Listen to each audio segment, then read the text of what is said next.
In at number five, we'll start with Maisie Day. And I don't think I'm saying anything controversial by putting Uda Brycevitz's episode focusing on a celebrity having a breakdown and also a TMZ style paparazzi photographer following them at the bottom of this list. But look, Uda has worked on the likes of Westworld and The Wheel of Time previously, so she's no stranger to criticism or audience backlash, I'm sure. For what it's worth, I didn't think that Maisie Day was an awful hour of television by any means. It's just not a Black Mirror episode. The paparazzi angle at the start teased a kind of takedown satirical piece in keeping with our expectations of the types of subject matter that Black Mirror provides. But then they just never delivered on that.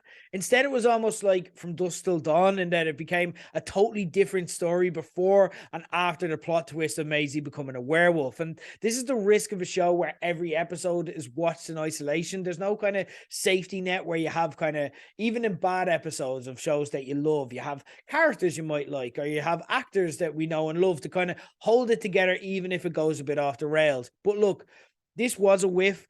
It's not an awful hour of television. It's just fine. It's a bit forgettable. It's watch it, pick it up and forget about it as soon as you put it down. But look, we can live with one whiff per season. And for me, this was the only one. At 4, I've got, perhaps a bit controversially, Jonah's Awful. And some may see me having this as the second worst episode of the season as controversial, given that the opening episode is the most star-driven one, with Annie Murphy, Salma Hayek, and Michael Cera all clearly having an absolute blast getting to do their Black Mirror episode. But to me, that's more a testament to how much I liked the top 3 rather than a diss at this as well, because I enjoyed Jonah's Awful, for the record. It was a really fun idea and one that I feel we may look back on as, yeah, do you know what? Like, Black Mirror actually told us this was going to happen, as happened so often with so many of these episodes in the not too distant future. It's only here because I come into this show looking to leave me. And again, we all have our own different expectations and wishes for what we want from a Black Mirror episode. If I was to define mine, I'd say I'd like this show to leave me traumatized mess. And or like on the flip side of that, if you're not going to traumatize me, then at least thrill me by taking a surprisingly optimistic turn just as things begin to look bleak. And this episode just merely entertained me. It was fine. It was fun at times. I loved Annie Murphy in it. I loved the concepts that they raised. But again, it just didn't kind of affect me in the way that I kind of want from Black Mirror. So I have it in at number 4. In at number 3, I've got Demon 79, the last episode, and the only episode that wasn't written by Charlie Brooker, as Bishop K. Ali gets us back to Black Mirror's sarcastic, sardonic norms following Maisie Days, kind of missing the mark. Between this and USS Callister, Toby Haynes is so good at kind of setting a nostalgic mood without also distracting from the plot. And I loved the 70s horror homage. It was inch perfect. It reminded me almost of Ennis Main, you may remember, I reviewed earlier on in the year, which had a very similar kind of 70s style and played on it and seemed to enjoy living in that genre. Papa Isidu was an iconic contrast to that tone as the bony clad demon Gap. My favorite quote of his from the entire episode was, "It looks like he wipes his arse with his house."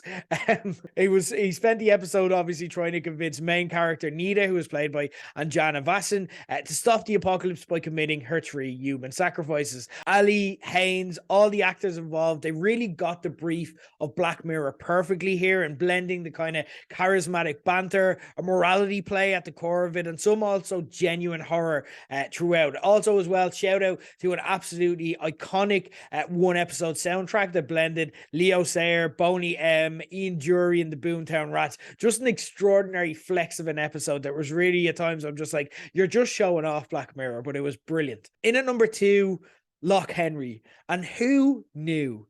Who fucking knew that all I actually needed in life was Charlie Brooker scripting sex god Pod, aka Daniel Portman, aka Podrick Payne from Game of Thrones, as a foul-mouthed Scottish barman? Who knew that was all I needed in life? But give me an entire series of Portman Stewart trying to regenerate the local economy off the back of true crime documentaries. Immediately stream Netflix. This reminded me of one of my Black Mirror favorites, Be Right Back, and that it starts starts almost quietly and really unassumingly, and then turns up the dial of fucked upness so slowly until you find yourself deep inside a murder dungeon, questioning absolutely everything before you even realize it. My only slightly questionable note was Monica Dolan's Scottish accent, but in truth, the performances here carried this. I love this episode. Also, shout out to Easter eggs, like mentioning San Junipero and the BAFTAs at the end of each episode, which was a really nice touch. I also loved In the Dungeon song, very entertaining. Love this. Loch Henry, absolutely excellent episode. Not the best episode of the series for me, though, because in it one, again, I don't think it's too controversial. I think a lot of people are coming out saying the same thing, but Beyond the Sea was my favorite episode because every Black Mirror series has one episode that just crawls into your soul and just stays there forever. It just nestles there. The type of episode that comes back like years from now, I'll just be standing at the kitchen doing the dishes, not thinking about anything, and then this episode will just grip me and I'll just start thinking about it all over again. And what if this happened? And what would I do if I was that character? And how would I do this? And stuff like that as well.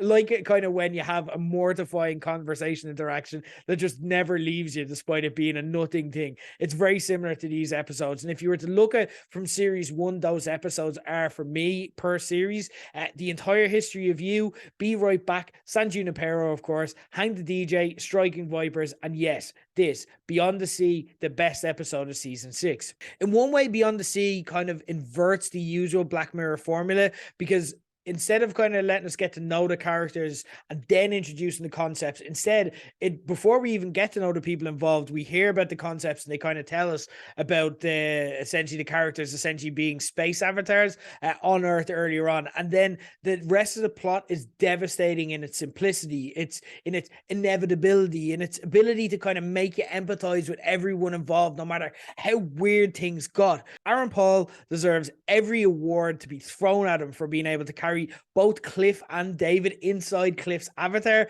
building our unease with gentle character choices like just a head turn or his gaslighting demeanor every time he slightly breaks another boundary when he's visiting as Cliff back on Earth. It's an extraordinary performance in an extraordinary episode that has me begging Charlie Brooker to never ever go 4 years without another Black Mirror series again. Absolutely incredible stuff. And again, like I said, the series is allowed to have low points because when it's at its best, and it still is with this episode, it absolutely delivers. Black Mirror season 6, absolutely amazing stuff. Really enjoyed it. But that's just my top 5. What are your guys' top 5? Tweet me in at Page180pod. Did I get it wrong? Is there something else you'd like me to give a second look at or consideration? Tweet me your own top 5s from this series.